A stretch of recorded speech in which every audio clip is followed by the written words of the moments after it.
अस्सलामुअलैकुम my social media family. उम्मीद करती हूँ कि आप सब लोग हमेशा की तरह खुशबाश होंगे और हिफ्ज़ व अमान के साथ होंगे। जनाब, 3 खबरें लेकर आपकी खिदमत में हाजिर हुई हूँ। सबसे पहले तो नून लीगी रहनुमा है हिना परवेज़ भट्ट अपनी बोल्ड ड्रेसिंग की वजह से अक्सर ये खबरों का हिस्सा बनी रहती हैं और अब की बार इनके बारे में एक नया ट्रेंड शुरू हुआ है सोशल मीडिया पे, जिसमें ये मुबैना तौर पे दावा किया जा रहा है कि इनकी 2 तलाक़ें हुई हैं। और इसके अलावा कौन कौन सी नून लीगी एमपीएज़ या ख़वातीन हैं या रहनुमा हैं जिनकी तलाक़ें हुई हैं, जो आपस में एक दूसरे को छोड़कर शादियाँ कर रहे हैं। क्या है इस खबर की सदाकत और हकीकत, ये आज आपके साथ मैं शेयर करूँगी। और साथ ही साथ अगली खबर जो मैंने आपके साथ शेयर करनी है वो है एक ऐसे उल्टे दिमाग के शख्स की खबर जिसने अपना घर उल्टा बनाया है, गाड़ी उल्टी बनाई है और फर्श की जगह छत है और छत की जगह फर्श है और पूरी दुनिया से लोग वहां जा रहे हैं उस घर को देखने के लिए। इस घर में ऐसी क्या बात है और इस शख्स ने ऐसा क्यों किया, आज की वीडियो में आपको बताऊंगी। और साथ ही साथ अगली जो खबर आपके साथ शेयर करनी है वो ये है कि एक बाप ने जब उसका बेटा 29 साल का हो गया तो खुदकुशी कर ली, और क्या वो बच गया या नहीं बच गया, और महज इस बात पे शर्मिंदा बाप ने खुदकुशी की कि उसका बेटा अब तक कमा रहा है। क्या है इसकी तफसीलात, वो लड़का और बाप जो है किस मुल्क से हैं, वो आपके साथ शेयर करूंगी। तो चलिए शुरू करते हैं पहली खबर से। लेकिन उससे पहले हमेशा की तरह एक रिक्वेस्ट ये है कि अगर अब तक आपने मेरे चैनल को सब्सक्राइब नहीं किया तो कर लीजिए। जनाब, पहली खबर से शुरू करते हैं कि एक घर है जो इस वक्त सोशल मीडिया पर सेंसेशन बना हुआ है। जनाब, लोग घर सीधा बनाते हैं, इस शख्स ने घर उल्टा बनाया है। फर्श की जगह छत है और छत की जगह फर्श है। इसी तरह गाड़ी जो सीधी चलती है, इसकी गाड़ी जो है वो उल्टी चलती है। ये बड़ी स्ट्रेंज बात है। इसका जो गैराज है वो छत के ऊपर है और आसमान जो है वो नीचे है। तो मतलब इस तरह करके इसने बड़ी स्ट्रेंज किस्म का घर डिज़ाइन किया है। और ये दिमाग में इसका किस वक्त आइडिया आया, किस तरह इसने आर्किटेक्चर्स के साथ राब्ता किया, ये बड़ी एक स्ट्रेंज सी बात है। लेकिन मैं आपको ये भी बताती चलूँ कि इस वक्त उसका घर जो है वो अटेंशन ग्रैब कर रहा है। लोग मुख्तलिफ ममालिक से और मुख्तलिफ जगहों से उसका घर देखने के लिए आ रहे हैं। लेकिन लोग मुझसे मेरे कमेंट सेक्शन में ये पूछ रहे थे कि ये घर असल में इस दुनिया में कहाँ वाक़ है, किस मुल्क में वाक़ है। तो मैं आपको बताती चलूँ कि ये जो तवज्जो का मरकज़ बना हुआ है घर, ये कोलंबिया में है। और इस शख्स के जहन में दिन रात ये एक इमेजिनेशन थी कि मैं इस तरह का घर हकीकत में बनाऊँ। और इसका ये कहना है कि इसको बहुत सारी मुश्किलात पेश आई, क्योंकि जब भी किसी आर्किटेक्चर के पास जाता था तो जिसको ये बता रहा होता था कि ये इस तरह करना है, ये इस तरह बनाना, तो उस बंदे का जो दिमाग है ना वो घूम जाता था आर्किटेक्चर का, और सब लोग उसके आगे हाथ जोड़ के उससे माजरत कर लेते थे। लेकिन आखिरकार उसने अपने ख्वाबों का घर जो है वो तामीर कर लिया है, चाहे वो सीधा है या वो उल्टा है। तो जनाब, ये घर तो आप लोगों ने देख लिया। अब चलते हैं जनाब कुछ उल्टी खोपड़ी वालों की तरफ। कुछ उल्टी खोपड़ी वाले लोग इस तरह के होते हैं कि जो सोशल मीडिया पर ट्रोलिंग करने से बाज हरगिज़ भी नहीं आते हैं। तो आजकल जनाब नून लीग की जो कुछ शख्सियात हैं जो ख़ास तौर पे ख़वातीन हैं, उनके ख़िलाफ़ एक सोशल मीडिया कैंपेन शुरू हुई भी है।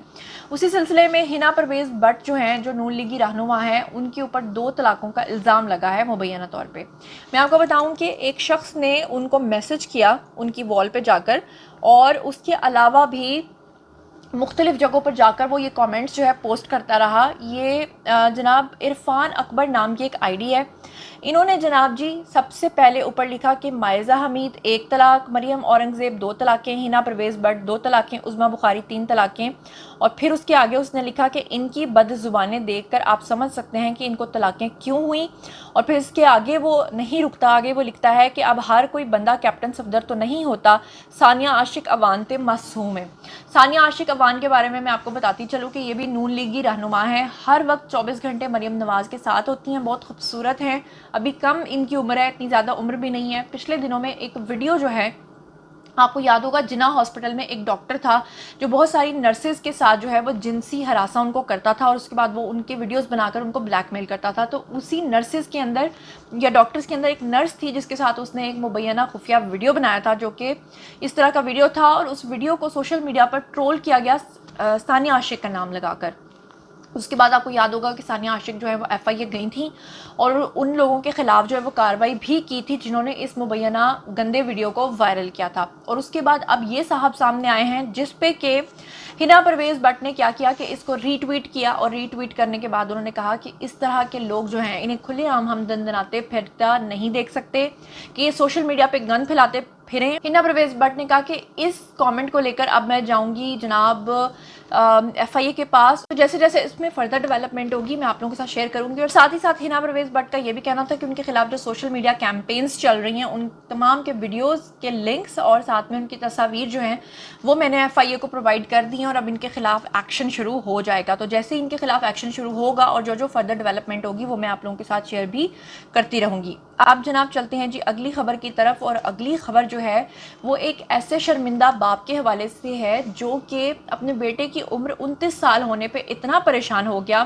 کہ اس نے چوہے مار دوائی کھائی اور کیڑے مار دوائی یا چوہے مار دوائی اس نے کھائی. اور اس کے بعد اس نے اپنے ہاتھ میں ایک لیٹر لکھا جس پہ اس نے لکھا کہ میری عمر میں، یعنی کہ وہ 55 سال کا شخص تھا، اس نے لکھا کہ میرا بیٹا 29 سال کا ہو گیا ہے، میں 55 سال کا ہوں اور میری عمر میں جو آدمی ہوتے ہیں وہ زیادہ تر نانا اور دادا بن جاتے ہیں، لیکن میرا بیٹا اب تک کموارا ہے اور میرا بیٹا یہ سمجھتا ہے کہ اب تک میں نے اس کی شادی نہیں کی اور اسی بات کی شرمندگی کی وجہ سے میں مرنے جا رہا ہوں. اس کے بعد وہ وہاں قریبی ریلوے اسٹیشن گیا اور وہاں پر اس نے گارڈ کے ہاتھ میں وہ رکا تھمایا اور وہیں پر بے ہوش ہو کر گر پڑا کیونکہ کچھ ہی دیر پہلے اس نے وہ کیڑے مار دوائی کھائی تھی. لیکن فارچونیٹلی اچھی بات یہ ہوئی کہ اس کو اسی وقت منتقل کر دیا گیا اسپتال اور وہاں پر جو ابتدائی طبی امداد ہے وہ اس کو دی گئی اور اس کے بعد تھینک گاڈ اس شخص کی عمر بچ گئی. اور وہ جو گارڈ تھا اس نے وہ لیٹر اس کے بیٹے کو تھما دیا اور بتایا کہ تمہارا باپ جو ہے وہ اس وجہ سے خودکشی کرنے جا رہا تھا، جس پہ اس کا بیٹا جو ہے اس کے آنسو نہ تھم سکے اور وہ بہت رویا. یہاں پر بہت سارے لوگ جاننا چاہتے ہیں کہ یہ خبر تو سب لوگ سن رہے ہیں لیکن ان باپ بیٹا کا جو تعلق ہے وہ کس جگہ سے ہے. تو میں آپ کو بتاؤں کہ یہ جو لیٹ میرجز ہیں یہ پوری دنیا کا بلمیہ بن چکا ہے کیونکہ لوگوں کے ٹارگیٹس اور لوگوں کے جو سمجھ لیں کہ جو لوگوں کی ازمپشنز ہیں وہ بہت ہائی ہو چکی ہیں. تو یہ واقعہ پیش آیا ہے چائنا کے اندر، ایک علاقہ ہے، ایک جگہ ہے شنگھائی. تو یہ شنگھائی کا واقعہ ہے. وہاں پر آپ کو پتہ ہے کہ ابھی 18-19 سال سے جیسے لوگوں کی عمریں زیادہ ہوتی ہیں تو وہ بالغ ہو جاتے ہیں، اس کے بعد وہ اپنی مرضی سے شادیاں بھی کر لیتے ہیں. اور یہاں پر 29 سال کے ہونے کے باوجود ان کا بیٹا جو تھا وہ ابھی تک کموارا تھا، جس کے دکھ میں ان کے والد نے جو ہے وہ خودکشی کرنے کی کوشش کی. سوشل میڈیا پر بڑے عجیب و غریب قسم کے تبصرے سامنے آ رہے ہیں اور ہمارے معاشرے میں جو ہیں ابھی تک ایسی بہت ساری لڑکیاں اور لڑکے ہیں جن کی شادیاں نہیں ہو رہی ہیں. اور آج کل تو شادیوں کے اندر بہت ساری ڈیمانڈز بھی کی جا رہی ہیں. ابھی جیسے کل ہی میں ایک ٹک ٹاک دیکھ رہی تھی جس میں ایک لڑکے نے کہا کہ اس کا رشتہ آیا لیکن رشتے کی ابھی ٹیبل پہ وہ بیٹھے تھے، ابھی بات چیت بھی نہیں ہوئی تھی، تو لڑکی کے باپ نے ڈیمانڈ کی کہ آپ ہماری بیٹی کے نام پر کیا لگائیں گے، جس پہ کہ اس نے وہ رشتہ نہیں کیا. تو یہاں پر اس لڑکے کا یہ گلہ تھا کہ اگر لڑکے والے کچھ ڈیمانڈ کریں تو آپ ان کو جہیز جو ہے وہ کہہ دیتے کہ جہیز کی ڈیمانڈ کر رہے ہیں یا ان کو آپ بلیم کرتے ہیں. لیکن جب لڑکی کے والدین کہتے ہیں لڑکے کو، کیونکہ ہر لڑکے کی جب شادی ہوتی ہے تو اس کی 25, 24, 27 سال کی عمر ہوتی ہے، تو اتنی کم عمر میں ایک لڑکا اتنا فائنینشلی انڈیپینڈنٹ نہیں ہوتا کہ وہ گاڑی یا گھر جو ہے وہ لڑکی کے نام کر سکے. ابھی تو وہ خود اسٹرگلنگ فیز میں ہوتا ہے. تو آپ لوگوں کو کیا لگتا ہے کہ جو لوگوں کی شادیاں نہیں ہو رہی ہیں یا لیٹ میرجز ہو رہی ہیں اس کے پیچھے اصل ریزن ہے کیا؟ تو یہ ضرور آپ میرے ساتھ شیئر کیجیے گا. اور کچھ لوگ ایسا بھی کرتے ہیں کہ وہ اپنے بچوں کو بہت زیادہ اوور پیمپرڈ کر دیتے ہیں جس کی وجہ سے وہ آگے جا کے زندگی کی ہارڈ شپ سے بالکل بھی ناآشنا ہوتے ہیں اور جیسے ان کی زندگی میں کوئی مشکل آتی ہے تو وہ اس طرح کی شادیوں کو توڑ دیتے ہیں. ابھی حال ہی میں بھارت کے اندر ایک شادی ہوئی جہاں پر لڑکی کی رخصتی کے بعد اس کے جو بھائی تھے انہوں نے اپنی ہتھیلیاں اپنی بہن کے ہاتھوں کے نیچے رکھیں. تو اس طرح کے جو والدین ہوتے ہیں ان کے بارے میں عامر لیاقت حسین نے پچھلے دنوں ایک ٹویٹ بھی کیا تھا جس میں انہوں نے کہا تھا کہ جب اپنے بیٹیوں کو بلا وجہ اوور پیمپرڈ کیا جائے گا تو وہ اگلے گھر جا کر ایک بھی تانا نہیں سنیں گی، ایک بھی بات نہیں سنیں گی، فوراً واپس آ جائیں گی. تو آپ لوگ اس بارے میں کیا سمجھتے ہیں؟ آئیے کامنٹ سیکشن میں شیئر کیجیے. مزید خبریں، ولاگز، انٹرویوز اور سیاسی تجزیے جاننے کے لیے میرے ساتھ کنیکٹڈ رہنا ہرگز مت بھولیے گا. چینل کو سبسکرائب کر لیجیے گا. اپنا بہت خیال رکھیے گا. اللہ نگہبان.